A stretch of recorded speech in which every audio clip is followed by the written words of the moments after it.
My girlfriend can reverse time. My girlfriend can reverse time. But there's a catch. Every time she uses it, she loses 1 day of her life. She thought I didn't know about this. So to save her childhood friend, she used it 999 times, even killing me 99 times in the process. However, on the 1000th time, I couldn't take it anymore. Monica, stop, I said. I know it's convenient, but I really can't eat instant noodles for breakfast anymore. And not even leaving me a single packet of seasoning? Not even a dog would eat this. Chapter 1. I looked at the clean, empty bowl of instant noodles without any seasoning sitting on the table in front of me. In the kitchen, my girlfriend, Monica Liu, was busy making lunch for her childhood friend, Tang. I sighed. Looks like we've gone back to the previous day again. This was already the 1000th time, nearly 3 years of it. And all of this was because Monica wanted to save her childhood friend, Adam. Adam was destined to die in an accident that would happen tonight. Monica possessed a power that ordinary people could never understand: time reversal. Unfortunately, she had tried it 999 times and still couldn't save him. Many times she even lost her own life in the process. But no matter what, even if it was just a brief moment before she died, she could always activate time reversal and return to the previous day. At first, I tried to stop her quietly, without letting her know, because I didn't understand what might happen if she realized what I was doing. Fortunately, her behavior changed slightly each time, which allowed me to experiment with different ways of stopping her without raising suspicion. I tried everything: arguing, pretending to be sick, even calling the police. But nothing could stop her from running out to save Adam. The worst was when I pushed too hard. Once she stabbed me to death with a fruit knife and left me to die in a pool of blood.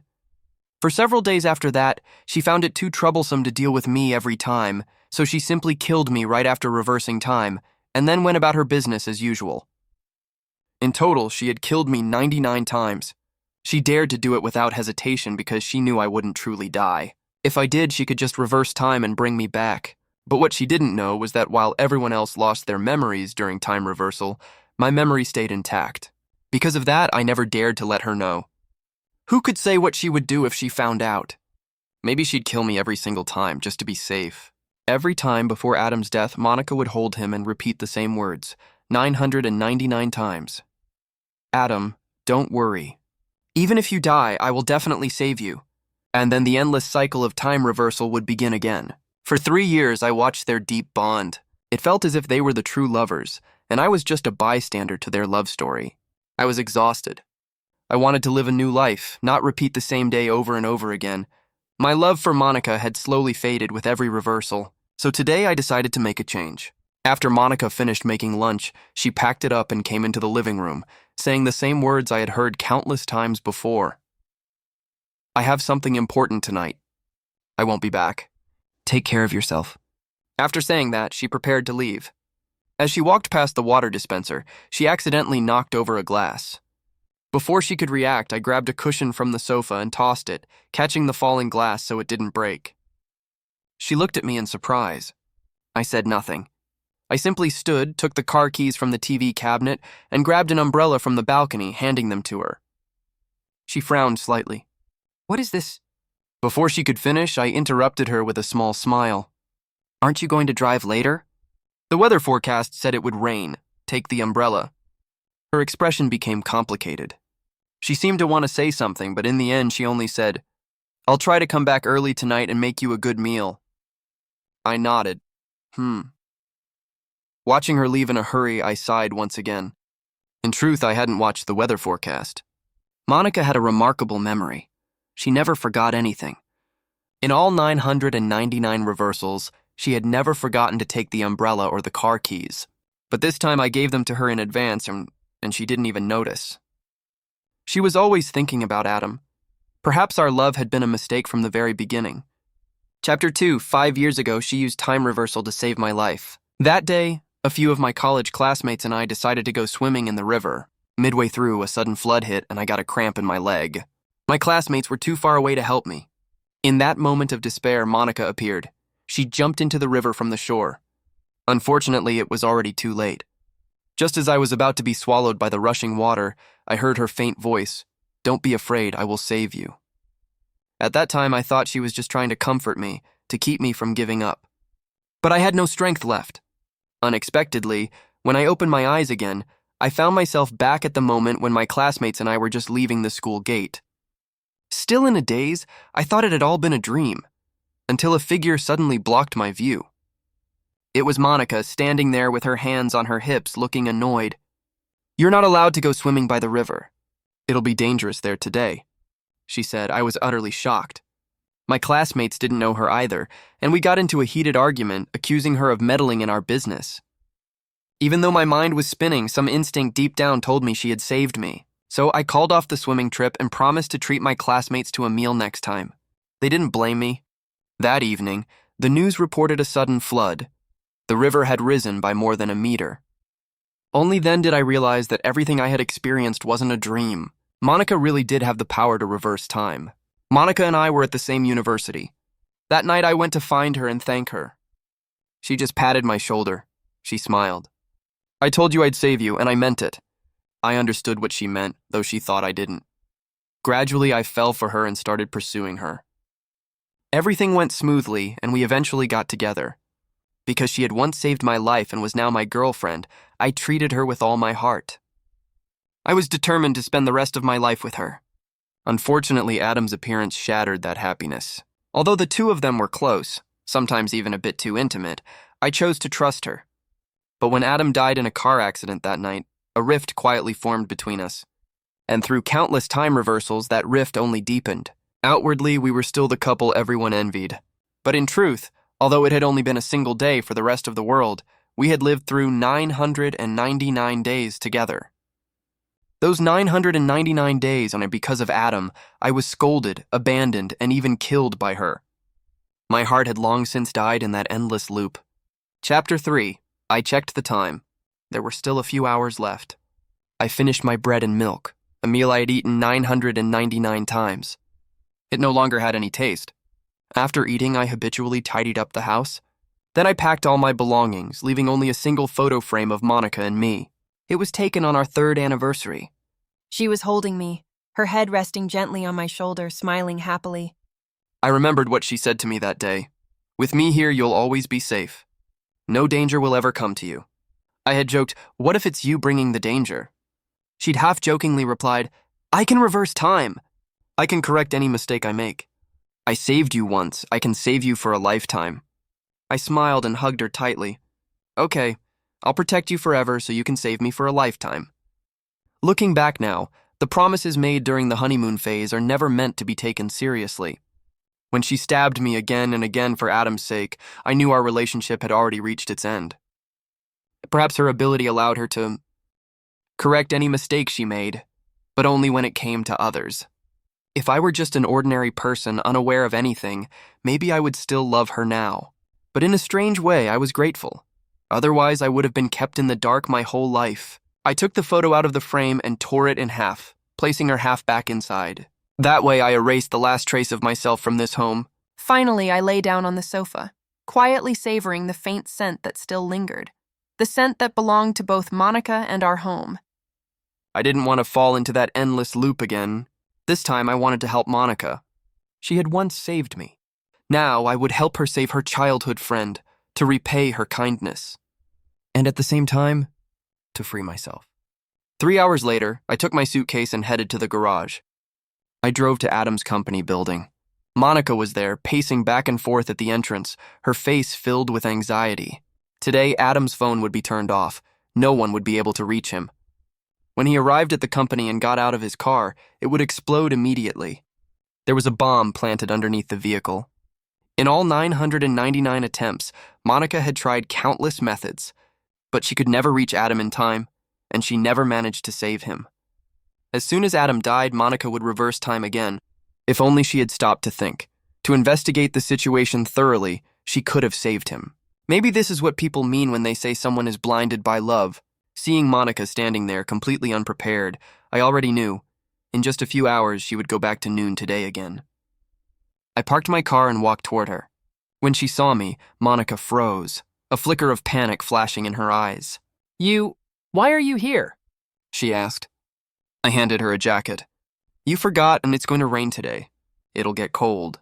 I brought you a jacket so you won't catch a cold." She took it, looking slightly guilty. Thank you," Chapter 4. She probably hadn't expected me to come here. After all, she had never told me where she was going. But she still didn't notice anything strange about my behavior. Not that it mattered anymore. I looked at her and smiled. When did we become so distant? Saying thank you now? She froze again, speechless. I didn't say anything more. Instead, I opened my car door and pulled out a small box. Seeing this, she frowned. What's that? I shook my head. Nothing, just something I'm delivering for a friend who works at this company. Her mind was still occupied with Adam, so she didn't question it further and simply told me to go back. But I shook my head, glanced at my watch, and said, I'll stay with you. You never know what might happen, right? She looked at me, a hint of surprise flickering in her eyes. But the next moment, her tone turned cold. I told you to go back, so go back. I didn't respond. I simply leaned against the wall of the building behind me. Crazy, she muttered.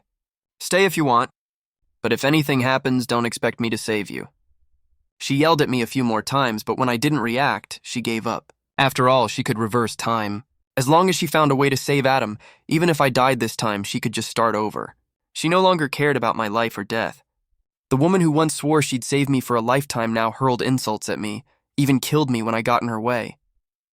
How could she care about one more accident? Before long, a few people Monica had called showed up and reported to her. They were the ones she'd tasked with investigating who was behind Adam's setup. Each time, she arranged for different people to investigate from different angles, but with only one day to work with, and before anything had even happened, what could they possibly find? Seeing the frown forming on Monica's face, I knew she had failed again. She hadn't found anything. Not long after, it was 8 in the evening. A black sedan approached from the distance. The car approaching was the one Adam was in. Monica spotted it immediately. As soon as it stopped, she bolted forward, shouting, Adam, run! There's a bomb! Adam frowned as he got out of the car, not yet understanding what was going on. The driver, realizing someone was warning them and that they might have been exposed, quickly climbed from the driver's seat into the back. He pulled out a gun and took Adam and the company's boss hostage. Don't come any closer, he yelled. If you do, I'll kill them. Monica froze instantly. The company's security guards and bodyguards, seeing their boss being held hostage, quickly surrounded the scene. Panic etched across her face. Monica shouted anxiously, Don't hurt him! I can give you money, whatever you want. The hijacker sneered at her. Anything? Then strip down and let me see. Monica hesitated for a moment, but then began to move her hands to her clothes. After all, she wasn't afraid of humiliation or social death, because she could always start over. As long as she found a way to save Adam, everything else was trivial. This scene had played out countless times before. Chapter 5. Every single time when Monica started to take off her clothes, the hijacker would make her do even more degrading things, and she obeyed every time. She seemed to have trapped herself in a dead end, convinced that only by doing this could she save Adam, never considering there might be another way. To go to such lengths for one person, I didn't even know whether to admire her or despise her. Wanting to save someone isn't wrong. If it's truly for saving a life, I don't see anything wrong with reversing time. But her way of doing it was by hurting me. She saved Adam 999 times and hurt me 999 times. If she had told me about it from the very beginning, would I have let her just stand by and watch a life slip away before her eyes? After all these times, I finally understood. In her heart, I really was worthless. I opened the box I had brought, then walked toward Monica, who was about to take off her clothes. I grabbed her arm. You don't have to take them off, I said quietly. Monica struggled, but she couldn't break free from my grip. What are you doing? She shouted. If I don't take them off, Adam will die. He won't die, I said calmly. That hijacker doesn't have the capability to kill him. My words enraged the hijacker. He pulled a small remote control from his pocket with his free hand, shouting furiously, Damn it! Let's see if I have the capability or not. There's a bomb under the car. Not only will they die, everyone here will die too. Monica's face went pale. No, I'll take them off, she cried. She tried to tear her arm free, but her strength was no match for mine. Desperate, she slapped me hard across the face. Enough, let go! My cheek burned, but it was nothing compared to the pain in my chest. I sneered bitterly. You're my girlfriend. You think I'd let you strip in public and let other men see your body? Monica pushed me away, my grip loosening for a moment. Then let's break up right now, she snapped. I'm not your girlfriend anymore. It's my body, I can show it to whoever I want. Seeing her desperate expression, I smiled faintly. Fine, I said. We broke up. She froze. Ignoring her, I walked straight toward the hijacker, taunting, If you blow the bomb, you'll die too. Do you even dare to press it? The hijacker's face twisted in rage. See if I dare! He roared. Behind me, Adam's panicked voice called out, Charlie, stop provoking him. If the bomb goes off, we'll all die. I didn't listen. You're useless, I said to the hijacker. You won't press it. Pressing it means dying with us. You're just putting on a show. Completely enraged, the hijacker slammed his thumb down on the button. Behind me, Monica screamed, No! A breath later, nothing. The bomb didn't go off. The hijacker froze, his expression turning from fury to confusion. Everyone else around us was stunned. Chapter 6. The hijacker was the first to speak. Why didn't it explode? I smiled faintly. You've never heard of a signal jammer? Monica's eyes widened in sudden realization. She remembered the box I'd taken out of the car earlier. Now it was the hijacker's turn to panic. He grabbed Adam by the neck, pressing the gun to his temple. I don't believe you can block bullets too. Monica, desperate, rushed forward from behind me, but I caught her arm again. She kicked, hit, and cursed at me, screaming, Charlie, you bastard! Let go of me! I need to save Adam.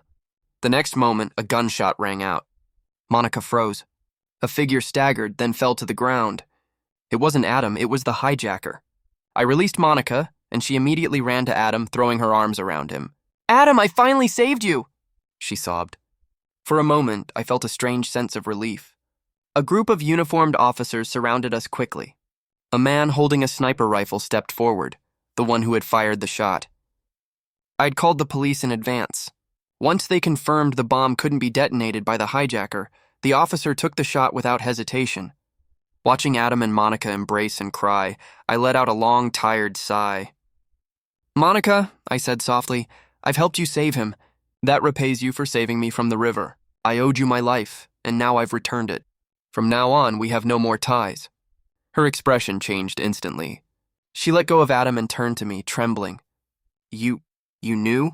She swallowed hard. Then before... I cut her off before she could finish. 999 times. I remember everything. But I don't blame you. I just hope from now on you won't disturb me anymore. These 999 days, I've truly had enough. With that, I turned to leave. After eating the same bland noodles for 999 days, anyone would break. As I started walking away, Monica rushed up and grabbed my arm tightly. Charlie, I'm sorry. I removed her hand and looked at her gently. You don't need to apologize, I said softly. You didn't do anything wrong. You saved me and you also killed me. We're even now. I've taken all my things from the house. The place is yours. I'm leaving. She shook her head frantically and threw her arms around me, holding on tight. I won't let you go. Do you not want me anymore? Didn't you say you'd marry me? Protect me for a lifetime?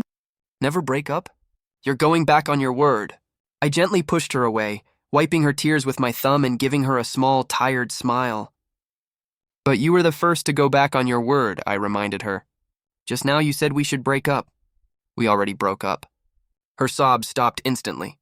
Looking at her, I noticed the fine lines that had formed on her face, the exhaustion, the strain. She looked 3 or 4 years older than the Monica I remembered from the beginning. Finally, I said quietly, use your ability less from now on. Live a good life with Adam. With that, I turned and walked away. Chapter 7. They took me back to the station for questioning. Since I had called the police in advance and given them the exact timing, telling them to bring a sniper rifle, they were very curious about how I'd known all that information. I brushed off their questions with vague answers. After all, a life had been saved and a tragedy prevented. That was what mattered most. When I left the station, it was exactly 11:30 p.m. I still had some time. I drove quickly to a cafe across from where the incident had taken place earlier that day. Out front, near the fountain, I saw a woman in a white dress standing there. Her name was Hannah, the cafe's owner. I ran over and pulled her out of the way just in time. The next second, a flower pot came crashing down from above, smashing into the exact spot where she had been standing. I glanced at my watch, 11:51 p.m., just in time. The first time Monica had used time reversal and failed to save Adam, we'd had a terrible fight. Upset, I'd come to this cafe to cool off, and there I'd witnessed the owner, Hana, die when a resident upstairs accidentally knocked a flower pot off the balcony. The second time Monica failed again, I came earlier, hoping to save Hana. Except for the loops when Monica stabbed me to death, I had managed to save Hana every single time. It had become a strange routine. Each time she would thank me with a cup of coffee and we'd chat for a few minutes. The time was short, but those talks were peaceful, and in those 1,000 loops she became the only glimmer of hope that kept me going. This time she smiled at me again. "Thank you. Without you I might have died," she said warmly. "Why don't I treat you to a cup of coffee?" I looked at the clock, almost midnight, and smiled, shaking my head. "No need, maybe next time." After all, eating instant noodles every morning and drinking coffee every noon, even someone with nerves of steel would get sick of it. Truthfully, I was still worried. If Monica activated the time reversal again, we might end up right back here in the same afternoon after 12. Hana didn't say anything. She simply went back into the cafe and returned a few minutes later, holding a glass of juice. "Drink this," she said. "It's the last one for today." Since she'd gone out of her way to bring it, I didn't refuse. But I wasn't in the mood to drink. Instead, I kept my eyes fixed on the second hand of my watch. 12:59 p.m. Hana leaned over curiously. "What are you looking at?"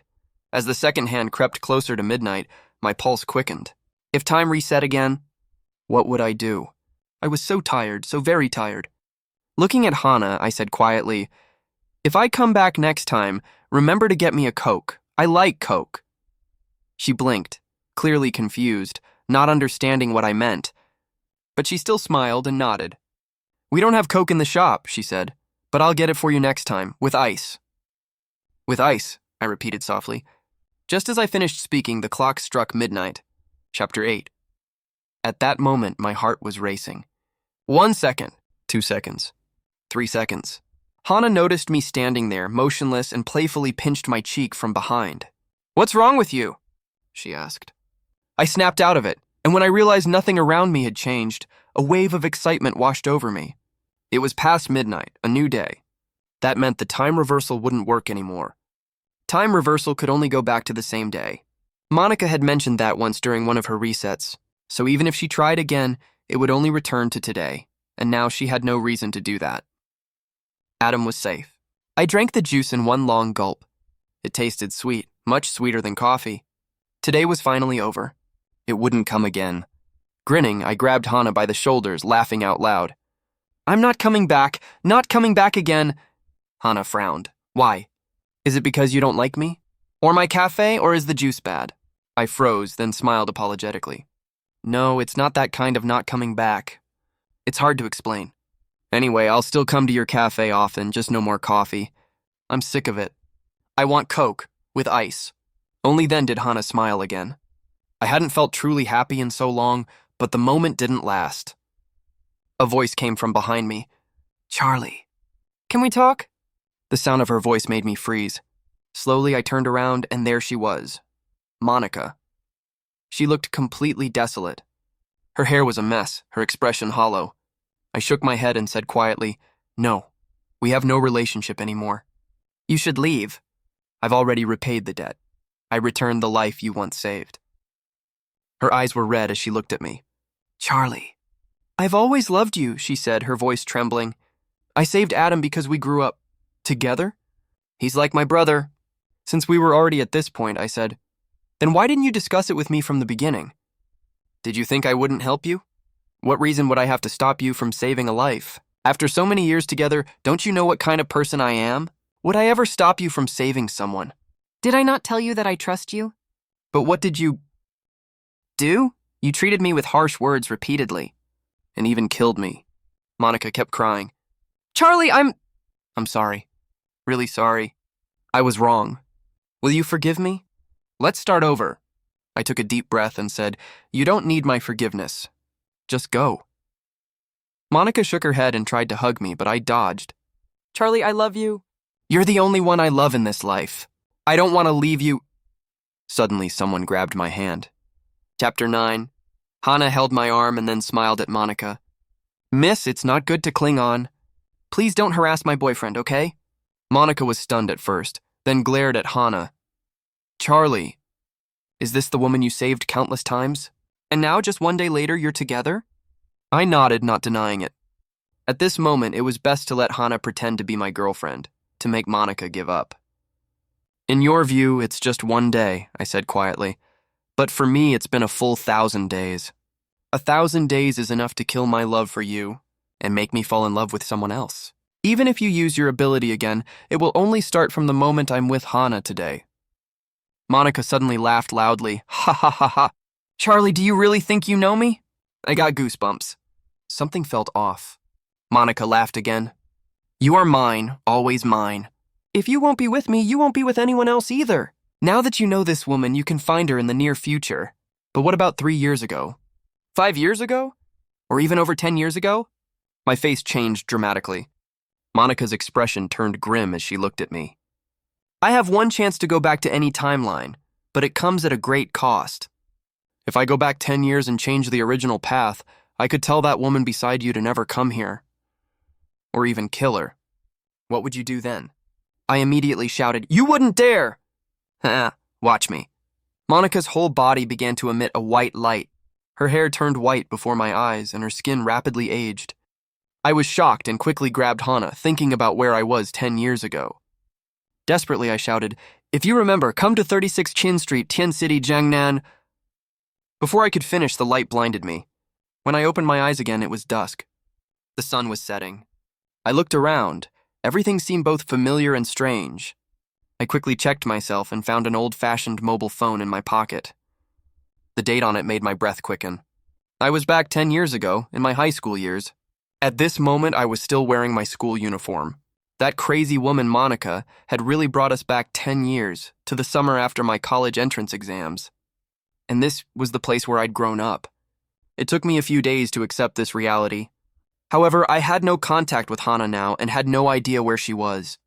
If Monica wanted to find her and harm her, then... Just then, an elderly woman with white hair, looking about 70 or 80, walked toward me with a cane. She looked somewhat familiar. She seemed to be... Monica. Due to her old age, Monica was bent over, speaking with some difficulty. Charlie, do you regret it? You rejected me. And now you won't have that woman either. I wanted to punch her, but in her current state, one punch might actually kill her, so I restrained myself. Chapter 10. Monica, you've successfully made me hate you. Monica trembled all over, leaning against the wall as her cane fell to the ground. Hi, I'm sorry. I just love you too much. I have a way to go back, but only if you agree to be with me again. Then I can use that ability once more. Enough! I roared, my fist stopping just an inch from her face. If it weren't for your current state, I would have definitely punched you. Monica, already unsteady, was startled and collapsed to the side. A figure appeared and caught her, preventing her from falling. Thank you, Monica began, but froze when she saw who it was. Why is it you? I was stunned too. The person who appeared was Hana. After helping Monica stand up, Hana let go and looked at me with a smile. You're not the only one who can resist superpowers in this world. Her words made me ecstatic. My mind began to recall the past. Every time I saved her, she'd offer me a cup of coffee.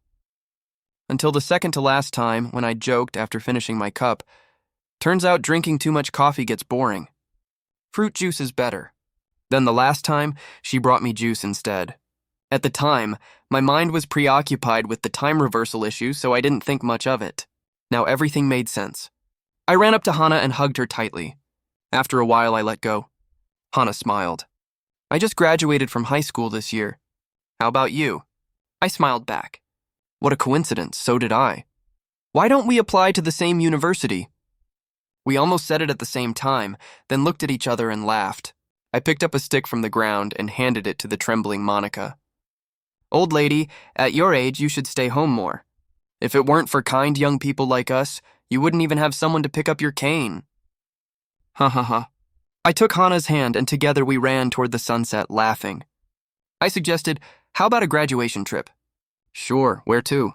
Let's go to your cafe 10 years from now. She smiled. Great, sounds perfect.